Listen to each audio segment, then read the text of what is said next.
जय माता दी, जय मां कामाख्या, जय श्री महाकाल महाराज। कामाख्ये वरदे देवी नीलपर्वत वासिनी तम देवी जगत माता योनि मुद्रे नमस्तुते। कामाख्ये काम संपन्ने कामेश्वरी हर प्रिये काम नाम देहि में नित्यम कामेश्वरी नमस्तुते। काम दे काम रूपस्ते सुभगे सुर सेविते करोमि दर्शन देव्यम सर कामार सिद्धयेत। ओम महेशानी महामाये चामुंडे बुंडमालिनी आयु आरोग्य ऐश्वर्य देहि में देवी परमेश्वरी। ओम जयंती मंगला काली भद्रकाली कपालिनी दुर्गा क्षमा शिवा धात्री स्वाहा तदा नमस्तुते। ओम सर्वमंगल मांगल्ये शिवे सर्वासादिके शरण्ये त्र्यंबके गौरी नारायणी नमस्तुते। शरणागत दीनार्थ परित्राण प्राणे सर्वस्याति हरे देवी नारायणी नमस्तुते। दुर्गति नाशिनी दुर्गा जय जय, काल विनाशिनी काली जय जय, उमा रमा ब्रह्माणी जय जय, सीता राधा रुक्मणी जय जय। महालक्ष्मी नमस्तुभ्यं नमस्तुभ्यं सुरेश्वरी हरि प्रिय नमस्तुभ्यं नमस्तुभ्यं दयानिधि। काली काली महाकाली काली के पापनाशिनी खड़ग हस्ते मुंड हस्ते काली काली नमस्तुते। काली काली महाकाली काली के परमेश्वरी सर्वानंद करी देवी नारायणी नमस्तुते। नीरहार हार धन सार सुधाकरम भा कल्याणम दाकनक चंबकदाम्भूषाम उतुंग पेनिक जुगुम्ब मनोहरांगी वाणी नमामि मनसा वत्सा विभूते। ओम ऐं सरस्वत्ये नमः। ओम ह्रीं दुंदुर्गाय नमः। या ज्वल प्रज्वल अग्निरूपाय ओम हौं ह्रीं श्रीं ज्वाला देवी नमो नमः। देवी प्रपन्नताति हरे प्रसीद प्रसीद मातर्ग जोखिलस्य प्रसीद विश्वेश्वरी पाहि विश्वं तमीश्वरी देवी चराचरस्य। शुभम करोति कल्याणम आरोग्यम धन संपदा शत्रु बुद्धि विनाशाय दीप ज्योति नमस्तुते। योनि मात्र शरीराय कुंजवासिनी कामदा रजस्वला महातेजा कामाक्षी ध्यायताम सदा। काम प्रिया कामरता कामा काम स्वरूपिणी कामिनी कामिनी काम्या कामुका कामचारिणी काम बीज स्थिता काम पीठ निवासिनी कामदा कामहा काली कपाली करालिका। या देवी सर्वभूतेषु शक्ति रूपेण संस्थिता नमस्तस्यै नमस्तस्यै नमस्तस्यै नमो नमः। या देवी सर्वभूतेषु मात्र रूपेण संस्थिता नमस्तस्यै नमस्तस्यै नमस्तस्यै नमो नमः। या देवी सर्वभूतेषु दया रूपेण संस्थिता नमस्तस्यै नमस्तस्यै नमस्तस्यै नमो नमः। या देवी सर्वभूतेषु क्षमा रूपेण संस्थिता नमस्तस्यै नमस्तस्यै नमस्तस्यै नमो नमः। ओम मृत्युंजय महादेव त्राहि मां शरणागतम जन्म मृत्यु जरा व्याधि पीड़ितं गर्भबंधने। ओम देवताभ्य पितृभ्यश्च महायोगिभ्य एव च नमः स्वधाय स्वाहाय नित्यमेव नमो नमः। नीलांचलम निवासाय नित्याय परमात्मने बलभद्र सुभद्राभ्याम जगन्नाथाय ते नमः। देव राधा ट्रस्ट सत्यवाणी चैनल से आप आज पितृ सपने में यदि आते हैं तो उसके बारे में सुनेंगे।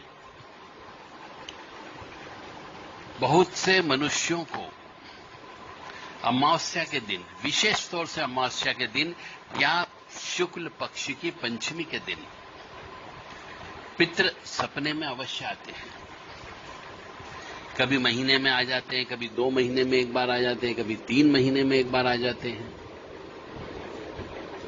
कभी कभी माता पिता दोनों एक साथ आ जाते हैं, या फिर कभी कभी पिता ही आते हैं, माता नहीं आती है। और कभी कभी केवल माता ही माता आती है, या फिर कोई और व्यक्ति भी आ जाता है। तो सपने में पितृ का आना और सपने में पितरों का दिखना अच्छा नहीं माना जाता है, और विशेष तौर से अमावस्या के आसपास या शुक्ल पक्ष की पंचमी के आसपास। इसका मतलब यह होता है कि जो सपने में दिखाई देते हैं मनुष्य, उनकी मुक्ति नहीं होती है, वह भी प्रेत योनि में है। और जिसको सपने में दिखाई देते हैं उसका भाग्य कटने लग जाता है, यानी उसकी गलती की वजह से कह लीजिए, उसके द्वारा पूजा पाठ नहीं करने की वजह से, उसके द्वारा दाह संस्कार सही नहीं करने की वजह से उसको और उसके परिवार वालों को ये पितृ आत्माएं कष्ट देना प्रारंभ कर देती है। उससे कुछ आशा भी रखती है, परंतु वो मनुष्य समझ नहीं पाता है कि पितरों को मैं कैसे तर्पण करूं। तो यदि किसी भी मनुष्य को, चाहे वो स्त्री हो या पुरुष हो, बच्चा हो या बच्ची हो, यदि अपने पितृ सपने में नजर आते हो तो आप देव राधा ट्रस्ट से संपर्क कर सकते हैं। उन पितरों की मुक्ति कराई जा सकती है, पितरों को मोक्ष दिलवाया जा सकता है, ताकि वो उनका अगला जन्म हो जाए। और कई बार देखा गया है कि मनुष्य जब तीर्थ यात्रा पर जाता है और वहां पर किसी समुद्र में, किसी नदी में, किसी तालाब में, किसी कुंड में स्नान करके वहां की शक्तियों के पूजन अर्चन करता है, तो उस रात पितृ अवश्य सपने में आते हैं या फिर एक सांप सपने में दिखाई देता है। तो इसका अर्थ ये होता है कि आपके साथ में पितरों ने भी तीर्थ किया है और उनने ये आभास कराया है कि हम अभी तुम्हारे साथ में हैं। यानी अब आपकी जिम्मेदारी बनती है कि आप उन पितरों की मुक्ति के निमित्त जो भी पूजा पाठ होता है वह कराएं। अब आप सोचेंगे कि मैं एक पूजा पाठ से पितरों की मुक्ति करा लूं, तो ऐसा नहीं हो सकता। पितरों की मुक्ति के लिए अमावस्या के दिन लगातार पूजा पाठ करना होती है। अमावस्या का व्रत उपवास रखें, ब्राह्मण भोजन कराएं, गाय को भोजन कराएं, कुत्ते को रोटी दें, चिड़ियों को दाना खिलाएं, गाय को हरा चारा खिलाने का प्रयास करें और पितरों के निमित्त कौओं को खीर पूरी खिलाएं। क्योंकि पितृ एक प्रेत रूप में रहते हैं, एक हवा है, एक रूह है, और वो इन मूक प्राणियों के शरीर के अंदर प्रवेश करके भोजन ग्रहण करते हैं। तो इन मूक प्राणियों को आपको भोजन कराना है भरपेट। और पितरों की मुक्ति के लिए नाग बलि होती है, नारायण बलि होती है, काक बलि होती है, ये पूजा होती है इन तीनों की। अब कोई पितृ कैसे मरा उस पर निर्भर करता है।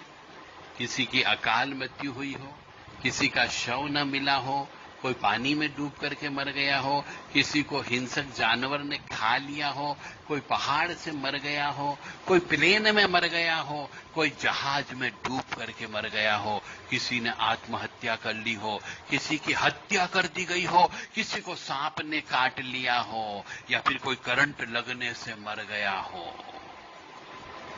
अलग अलग प्रकार से मृत्यु होती है। ये सब अकाल मौत कहलाती है। और अकाल मौत होने वाली आत्मा ही अधिकतर सपने में आती है।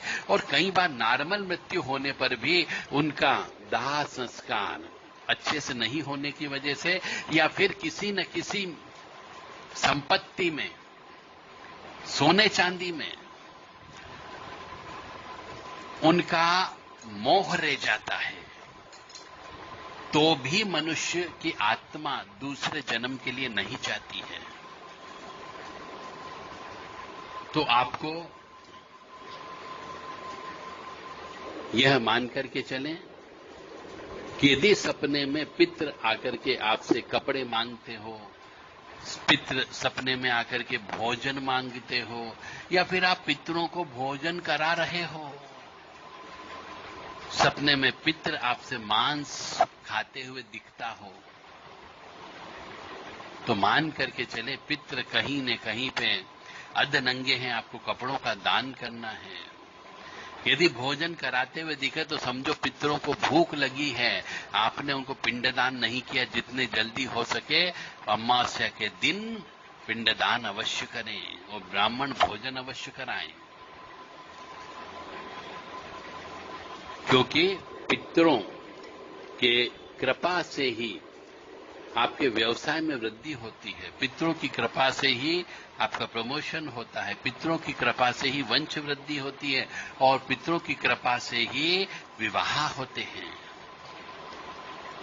और पितृ यदि नाराज है तो आपका विवाह नहीं होने देंगे, पितृ नाराज है तो बच्चे पैदा नहीं होने देंगे, पितृ नाराज है तो आपको जीवन में हर कदम कदम पे संघर्ष होता है। तो पितृ यदि सपने में आते हो तो समझ जाओ जो सपने में आ रहा है वह पितृ आपसे मुक्ति चाहता है, आपसे मोक्ष चाहता है, आपसे पानी की प्यास बुझाना चाहता है, आपसे भोजन प्राप्त करना चाहता है। तो पितरों के निमित्त भारत में बहुत से तीर्थ बनाए हैं, जहां पर जाकर के आप पितरों के निमित्त पिंडदान कर सकते हैं, तर्पण कर सकते हैं, जिससे आपको जीवन में कष्ट की प्राप्ति नहीं होगी। जैसे हरिद्वार जाकर के आप पितरों के निमित्त पिंडदान, तर्पण और जो भी दान धर्म करना हो कर सकते हैं। इलाहाबाद संगम में जाकर के आप पितरों के निमित्त दान धर्म जो भी करना हो वो कर सकते हैं। वहां पर भी पितर आकर के स्वीकार करते हैं। धनुषकोटी रामेश्वरम में एक स्थान है, वहां पर भी आप पहुंच करके पितरों के निमित्त पिंडदान और तर्पण कर सकते हो। गया जी में जाकर के कर सकते हो, या फिर कुरुक्षेत्र में जो ब्रह्म सरोवर है, अमावस्या के दिन वहां जाकर के काम कर सकते हैं। पुष्कर जी में जाकर के आप पितरों की शांति के लिए पिंडदान तर्पण कर सकते हैं। पर ये सब शांत होते हैं, मुक्ति मोक्ष नहीं होगी। मुक्ति मोक्ष कराने के लिए श्रीमद् भागवत कथा महापुराण पितरों के निमित्त, पितरों की मुक्ति के लिए गुप्त रूप से कराई जाती है और रोजाना तर्पण कराया जाता है और आखिरी दिन हवन करके नारायण बलि की पूजा की जाती है। तो कहीं न कहीं पर कुछ न कुछ गलतियां हो जाती है, जिसकी वजह से पितृ सपने में आते हैं। हो सकता है पितृ जो मर चुके हैं, जा चुके हैं, पितृ बन गए हैं, वो आपको सोना चांदी छोड़ गए हों, मकान छोड़ गए हों, गाड़ी घोड़े छोड़ गए हों। तो वो जो छोड़ के गए हैं, जो आपके हिस्से में आया है, बंटवारा होता है, तो उसका कुछ अंश दान देना चाहिए, मंदिर में दान देना चाहिए, या फिर किसी देवी स्थान पे जाकर के देवी जी के लिए नथ बनवा दीजिए, देवी जी के लिए पाइजब दान दे दीजिए, या फिर घर की बहन बेटियों को उनके जब आवश्यकता हो तो तहे दिल से, दिल खोल करके दान दीजिए। जो सोना चांदी आपके पास रह गया हो, पितरों के निमित्त बड़े तीर्थ स्थल में जाकर के विधि विधान से पूजन अर्चन करके पितरों के निमित्त सोने की सीढ़ी दान दे दीजिए। तो दान तो देना पड़ेगा। यदि आपके पास में आपके बड़े बुजुर्ग सोना चांदी छोड़ करके गए हैं और यदि आप उसका सदुपयोग नहीं करते हो, दान नहीं देते हो, या फिर कोई ऐसा पुण्य का काम नहीं करते हो, तो आपको पितृ दोष की लग जाता है और वो सपने में आने लग जाते हैं कि हम छोड़ करके गए हैं और तू हमारे निमित्त या पितरों के निमित्त कोई दान धर्म नहीं कर रहा है, इसलिए वो कष्ट देना प्रारंभ कर देते हैं। तो यदि आपके परिवार में भी, हर परिवार में भी सबके यहां मृत्यु अवश्य होती है और हर परिवार में कोई माता, पिता, दादा, दादी सोना चांदी, बर्तन भांडे, मकान, गाड़ी घोड़े कुछ न कुछ तो छोड़ के अवश्य जाते हैं। और जब ये छोड़ करके जाते हैं तो उनकी तिथि के दिन या श्राद्ध पक्ष में जो उनकी तिथि आती 16 श्राद्ध में, उस समय पर उनके निमित्त सोना चांदी का दान देना चाहिए, अन्न का दान देना चाहिए, वस्त्र का दान देना चाहिए। क्योंकि जिनकी रोजी रोटी, जिन ब्राह्मणों की रोजी रोटी पिंडदान कराना, तर्पण कराना, या फिर वो ब्रह्म कर्म करवा करके, नित्य कर्म करवा करके अपनी पेट पालते हैं, उन ब्राह्मणों को दान अवश्य देना चाहिए। जय माता दी, जय मां कामाख्या। तो यदि पितृ सपने में आते हैं तो यह अच्छा नहीं माना जाता है। सांप सपने में आता है तो अच्छा नहीं माना जाता है। कहीं न कहीं पर एक बार भी दिखने पर कष्ट की प्राप्ति है, यह उसकी सूचना होती है। बहुत से मनुष्य अपने पितरों की तस्वीरों को घर के अंदर लगाते हैं। तो मेरा उन सभी हिंदू सनातनियों से विनम्र निवेदन है कि अपने पिताजी जो चले गए, माताजी जो चली गई, दादा दादी, नाना नानी या परिवार का कोई भी सदस्य हो, उनकी तस्वीरों को दीवारों पर न लटकाएं, क्योंकि रोजाना आप उनको दीवारों पर लटकाओगे तो उनके दर्शन करोगे, उनको देखोगे, उनकी याद करोगे, तो उनकी आत्मा जहां पर जाना चाहिए वहां पर नहीं जाएगी और वह आपके घर में ही, आपके पास में ही रह जाएगी। फिर उसका उल्टा असर आपके ऊपर, आपके परिवार के ऊपर, आपके बच्चों के ऊपर पड़ता है, जिसका गलत असर होता है। तो पितरों को केवल श्राद्ध पक्ष में 16 दिन, जिसको कनागत के दिन बोलते हैं, कड़वे दिन भी बोलते हैं, श्राद्ध पक्ष भी बोला जाता है, अश्विन मास का महीना होता है, उस महीने में पितरों के निमित्त उनकी तिथि के दिन, या मैं तो कहता हूं पूरे 16 दिन आपको दान धर्म करना है। गायों को भरपेट भोजन कराना है, ब्राह्मणों को भोजन कराना है, मीठा भोजन ही कराइए, नमक मत खिलाइए। कपड़े का दान, वस्त्र का दान अवश्य करिए।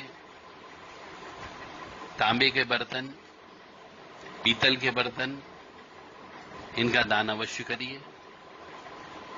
अपनी श्रद्धा के अनुसार जो आपके बड़े बुजुर्ग जाते समय जो सोना चांदी छोड़ गए हैं, उसका कुछ अंश आप श्राद्ध पक्ष में ब्राह्मणों को दान अवश्य दीजिए। जय माता दी, जय मां कामाख्या। यह दान आपका लाखों रुपए से भी बढ़कर होगा, जिससे आपको सुख की प्राप्ति होगी। मानो या न मानो, यह पूर्णतः सत्य है। मानोगे तो जीवन में सुख मिलेगा, नहीं मानोगे तो जो पैसा आ रहा है वो तो जाएगा ही जाएगा, उल्टा आप ऋण में हो जाओगे। किसी को जरा सी बीमारी भी हो जाएगी तो आपके लाखों रुपए खर्च हो जाएंगे। अरे इससे अच्छा है कि उस 1 लाख में से 10,000 का आप दान कर दें, तो जो 90,000 बचना है वो तो बच जाएंगे और शरीर को कष्ट भी नहीं होगा। इसलिए दान करें। दान देने से पाप कटते हैं और पाप कटने से दुख कम मिलता है और दुख कम मिलने से मनुष्य को सुख मिलता है। सुख जब आता है तो आनंद अवश्य मिलता है और जहां आनंद होता है वहां पर ऐश्वर्य, धन, समृद्धि अवश्य आती है, क्योंकि आनंद लक्ष्मी जी के पुत्र हैं।